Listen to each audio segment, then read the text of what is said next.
Afinal, Gerson, existe mesmo a lei da atração? Será que esse negócio existe? Bom, vou dizer aqui para vocês, como um psicólogo da terapia cognitivo-comportamental, de acordo com alguns estudos de neurociência, que você não vai mudar a sua vida apenas pensando em mudar de vida.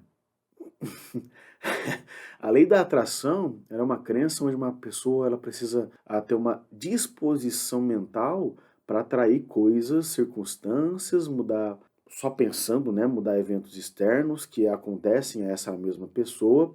Então as intenções dela têm que só ser mentais, não necessariamente ela tem que se dispor a mudar o comportamento, né? Só dela pensar, dela ter uma ação positiva ali, um pensamento mais positivo, ela vai mudar a vida. De certo modo, né, vamos entrar nisso, de certo modo, mudar o pensamento é um dos passos para a gente alcançar mudanças significativas no cérebro. Só que não é apenas isso que vai alterar comportamentos que colocaram aquela pessoa em um estado disfuncional de saúde, em uma vida ruim, em questões financeiras muito negativas. Não é só isso, né? Que aquela pessoa não gosta de estar lá. Porque é o comportamento que altera gradativamente a história de vida de alguém. Então, apenas pensar, você sentir, ser positivo. Não, eu vou pensar positivo, vou analisar as coisas positivamente. É muito atrativo para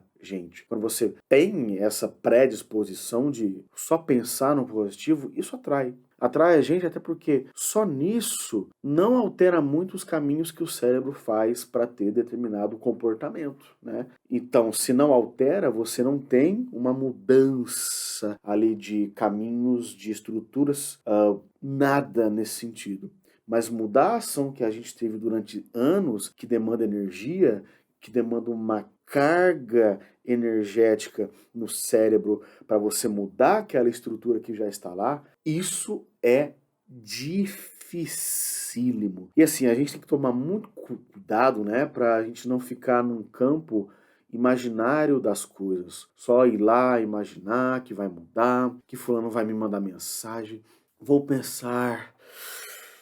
pensar positivamente que fulano vai me mandar uma mensagem falando que gosta de mim. Vou pensar positivamente que eu vou passar naquela vaga de emprego. Só que se você não faz nada, se você não mandou uma mensagem pro fulano, se você não manda um currículo, se você não estuda para aquilo, eu sinto muito te falar isso, querida pessoa que está aí do outro lado, mas nada vai acontecer. Por quê? Alterações nas estruturas químicas do cérebro mesmo, para ocorrer novas sinapses, acontecem gradativamente, dado ações que você tem na sua realidade.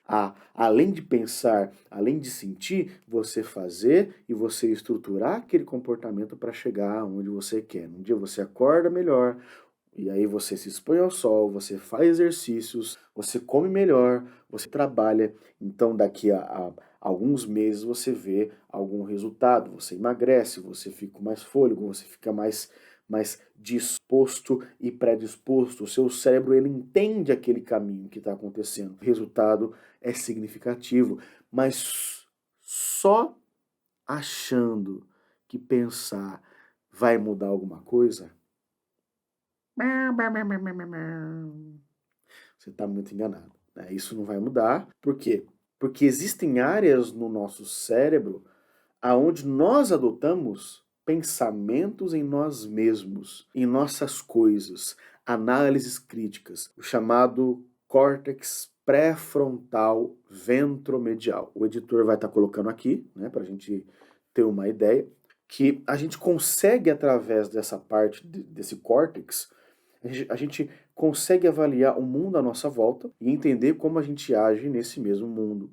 Como que nós somos influenciados nesse mesmo mundo. Falando em influência, então, um estudo ele apontou ativações cerebrais lá nesse mesmo córtex pré-frontal em um grupo de fumantes, onde eles viram uma série de anúncios que incentivava aquelas pessoas a parar de fumar, por exemplo, né? E aí depois que esses cientistas, esses estudiosos eles foram expostos a essas mesmas pessoas, eles perceberam, depois de um tempo, claro, que muitas daquelas pessoas, elas haviam mudado o hábito de fumar, tinham cortado realmente ou tinham diminuindo muito. O que significa que essas ativações ativam no que diz respeito, além do processo químico, ao que nós chamamos de autorreflexão da realidade. O que eu estou fazendo aqui na minha realidade que está ferrando com a minha vida, ou que está prejudicando, ou que está auxiliando? Então, menos as pessoas fumavam e elas eram muito mais autorreflectivas. E essa autorreflexão, vamos dizer assim, ela persuadia ela mesma, a pessoa, para o seu próprio desenvolvimento. Então, a gente muda não só quando você vai lá e você pensa, né? Muito pelo contrário. Você tem que fazer. Muitas vezes você não quer fazer, você pensa e nem pensa, mas o comportamento tem que ser feito. Por isso que é preciso, muitas vezes, esses agentes internos e externos. O que eu penso, o que eu sinto, vai muito mais além disso. Preciso de um grupo de apoio, preciso de pessoas que me auxiliem para essas mudanças. Isso não é necessariamente você atrair coisas só por estar pensando, mas você ter um plano de ação, listar o que a gente deseja, o que você deseja alcançar, se expor a situações que ajudem a medir, a você medir, olha aí o vento medial, não é verdade? Se determinada meta ela é realista ou muito mais emocional. Ah, eu quero ganhar um salário de 30 mil reais, Gerson, em 2 meses. Mas só que eu entrei na empresa, sei lá, um mês. Pode acontecer, mas a probabilidade é muito baixa. Então é curioso a gente entender como o nosso cérebro funciona até mesmo nesse sentido. Como que eu respondo aos gatilhos internos que eu tenho e que não foram, entre aspas, ativados externamente. Você não precisa, como a lei da atração, muitas coisas falam, né? Se distanciar de todo mundo à sua volta. Por quê? Porque evolutivamente, nós somos condicionados a interagir com essas pessoas, com as pessoas. Você pode delimitar quem você fala, claro, sem faltar respeito. Se algo não deu certo, você não pode culpar outras pessoas. Tudo bem que tem hora que, né, dá uma coceirinha aqui e dá vontade mesmo de mandar todo mundo pro beleléu. Mas não necessariamente é culpa delas. Muitas vezes é a ação que nós temos dado à interação com essas mesmas pessoas. Por isso que você tem que rever o seu plano de ação, apontar então para coisas que você pode alterar, os objetivos nesse sentido, se eles valem a pena, se eles fazem sentido ser alcançados, né? E desde que eles precisam ter um sentido, porque senão você não vai ter dopamina para isso, na verdade. Mas alteração nesse sentido de comportamento, de forma simples, quem chega lá com esses objetivos não é as outras pessoas para você. Você tem uma ajuda externa, claro, mas quem chega lá é você. Por isso que, para a gente finalizar o vídeo, nós temos que tomar muito cuidado com aquelas pessoas que vendem pra gente mansões, iates, dinheiro, né, como diz o Pica-Pau, porque isso atrai a nossa atenção. Isso atrai a atenção que nós temos, ainda mais quando a gente está em fragilidade. E aí essas pessoas vendem cursos, essas pessoas vendem 21 passos em como chegar em uma vida financeira e tal, atrai a vida financeira e tal. Então, tomem cuidado porque isso é mentira, tá?